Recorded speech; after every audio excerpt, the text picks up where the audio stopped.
कभी कभी आपको लगता होगा कि आपके साथ गलत हो रहा है, सभी ओर से आपके खिलाफ साजिशें हो रही है।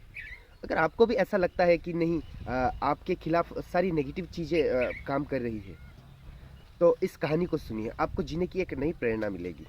मैं हूं प्रसन्नजीत, स्वागत है आप सभी का हमारे channel dear diary with PP में। दोस्तों, बताना चाहूँगा एक कहानी के साथ। ये कहानी है एक राजा के राज्य में रहने वाले एक सेनापति की। दोस्तों, उस राज्य में एक साधु भी रहते थे, जो कि एक मतलब बहुत ही महान तपस्वी थे और बहुत ही ज्ञानी थे। लोग उनके पास आते थे और अपनी परेशानियां बताते थे, तो वो साधु महाराज जी उन परेशानियों से निकलने का उपाय बताते थे। तो दोस्तों, राज्य के जो मंत्री थे, वो बहुत ही मतलब अकड़ू स्वभाव के थे और बहुत ही मतलब घमंडी। उसके राज्य के कामकाज के चलते हुए कुछ परेशानियां हुई, तो उसने भी बहुत नाम सुना हुआ था उस साधु का। तो वह भी सोचने लगा कि एक बार उस साधु के पास जाके देखते हैं क्या है क्या नहीं है। थोड़ी सी उनसे अगर कोई जानकारी मिल जाए तो अच्छी बात है। तो वह जाता है वहाँ पे, जाके देखता है जंगल में एक छोटा सा कुटिया, जिसके अंदर बहुत सारे लोग बैठे हुए थे। और साधु बाबा ऊपर बैठे हुए थे, थोड़े ऊपर चौकी जैसी थी, और नीचे सारे जो भक्तगण थे, जो भी अपनी अपनी परेशानियां लेके आए थे, वो बैठे हुए थे। अब वो जाके सामने खड़े हुए। उन्हें उम्मीद थी कि उनको देखकर सभी खड़े हो जाएंगे। सभी खड़े तो हो गए, पर साधु बाबा नहीं खड़े हुए। उन्होंने देखा तक नहीं उनकी तरफ। उसको मंत्री को गुस्सा आने लगा, तो फिर भी नहीं देखा उन्होंने। तो फिर जाके मंत्री बोल पड़ा, क्या तुम्हें पता है मैं कौन हूँ? साधु बाबा बोले, जी नहीं, मुझे इससे क्या काम, आप कौन है? बोले, अब वो मंत्री और गुस्सा हो गया कि क्या, तुम्हें क्या काम, दिखाता हूँ तुम्हें मैं कौन हूँ। बहुत ही ऊंची स्वर में कहने लगा। साधु बाबा फिर से बोला, मुझे तुमसे कोई काम नहीं है, और अगर तुमको यहाँ पे मुझसे कुछ बात करनी है तो तुम्हें प्रतीक्षा करनी होगी, क्योंकि मैं अभी किसी के प्रश्नों का जवाब दे रहा हूँ। वो और गुस्से में लाल हो गया। वो कहता है, दिखाता हूँ तुझे मजा, तू मुझे नहीं जानता, अब तक तो आप में था, अब तू में आ गया। क्योंकि वो गुस्से से बहुत ज़्यादा लाल हो जा रहा था। अब साधु बाबा की दृष्टि वापस उस पर पड़ी और हल्की सी मुस्कुराहट के साथ कहा कि तुम कौन हो, क्या कर सकते हो, सब कुछ कर लीजिए, लेकिन अगर मुझसे बात करने की आशा रखते हैं तो तुमको इंतजार करना पड़ेगा। वो गुस्से से लाल हो गया और गालियां देने लगा वो उसको। पाखंडी ढोंगी, मैं तुझे देख लूंगा, ये है वो है, मैं तेरा पोल खोल दूंगा, तू सिर्फ नाटक करता है, कोई साधु नहीं है, ये वो बहुत सारी बातें कहने लगा। तो फिर जाके साधु बाबा ने वापस उसकी तरफ देखा और मुस्कुराते हुए कहा, मुझे लगता है तुम एक सज्जन व्यक्ति हो और यहाँ किसी विशेष काम से आए हो।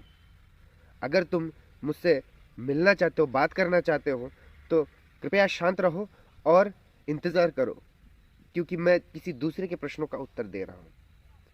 तो अब थोड़ा सा वो मंत्री शांत हो गया, क्योंकि उसे जो सुनना था वो उसने सुन लिया। जैसे कि तुम एक अच्छे व्यक्ति हो, इस तरह की बातें, तुम एक भले मानुष लगते हो। तो वो शांत हो गया। शांत होने के बाद धीरे धीरे वो वहाँ से निकल गया, साधु बाबा से मिला नहीं। घर पे गया वो। उसके पापा एक महान इंसान थे। किसके? वो मंत्री के पापा। तो घर पे जाने के बाद आज थोड़ा खुश नज़र आ रहा था, क्योंकि उस साधु बाबा ने उसकी प्रशंसा की थी। तो उसके पापा को जाके प्रणाम किया और उसके पापा के पास जाके बैठा, और आज साधु बाबा से जो भी बातें हुई सारा वृत्तांत खुल के बताया उन्होंने। तो उसके पापा मुस्कुराने लगे। बोले, ऐसा क्यों?